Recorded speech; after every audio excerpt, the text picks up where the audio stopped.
আজকে এই হেয়ারস্টাইলটা তোমাদের সাথে শেয়ার করব। এই হেয়ারস্টাইলগুলো কিন্তু যে কোনো রিসেপশন ব্রাইডের ক্ষেত্রে তোমরা করতে পারো। আর যারা এই ধরনের হেয়ারস্টাইলগুলো নিট অ্যান্ড ক্লিন করে করতে পারো না, তাদের ক্ষেত্রে বলছি তারা আজকের ভিডিওটা দেখলে আশা করছি এরপরে সুন্দর করে করতে পারবে। এই ধরনের হেয়ারস্টাইলগুলো করা ভীষণ সোজা, চলো দেখে নিই।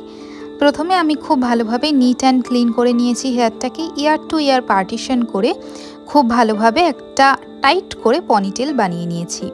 এই পনিটেলের হেয়ারটাকে কিন্তু তোমরা এখানেই অ্যাটাচ করে দিতে পারো, একটা চূড়া মতো বানিয়ে দিতে পারো, অথবা আমি যেরকম প্রত্যেকটা হেয়ারকে নিয়ে কার্ল করে নিচ্ছি সেরকমভাবেও তোমরা কার্ল করতে পারো।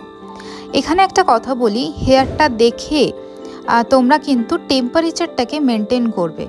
210 সবার জন্য দরকার পড়ে না, 180তেও কিন্তু 180 190তেও কিন্তু খুব ভালো কার্ল হয়। তো সেটা দেখে, এখনকার মডেলদের হেয়ারের কন্ডিশন খুবই খারাপ। রিয়েল ক্লায়েন্টদের ক্ষেত্রে অনেকের ভার্জিন হেয়ার থাকে, সেক্ষেত্রে খুব একটা প্রবলেম হয় না, কিন্তু মডেলদের হেয়ারের অবস্থা সত্যি খুব খারাপ গো। সেটা দেখে সকলে কাজ করো। দেন আমি এখানে পনিটেলের ওপর হেয়ার এক্সটেনশনটা অ্যাটাচ করে নিয়েছি। খুব ভালোভাবে সিকিওর করে দেবে যাতে কোনো রকম প্রবলেম না হয়। তারপরে পাফ ক্রিয়েট করে সেই হেয়ারগুলোকেও কার্ল করে নিয়েছি।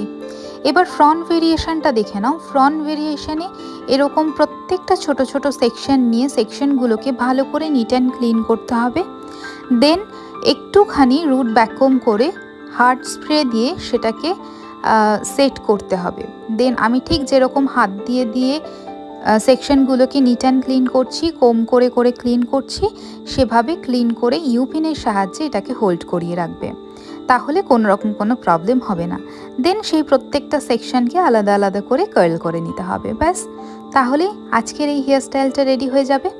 আজকে ইউজ করেছিলাম তার সাথে এরকম একটা ফুল। কেমন লাগছে বলো?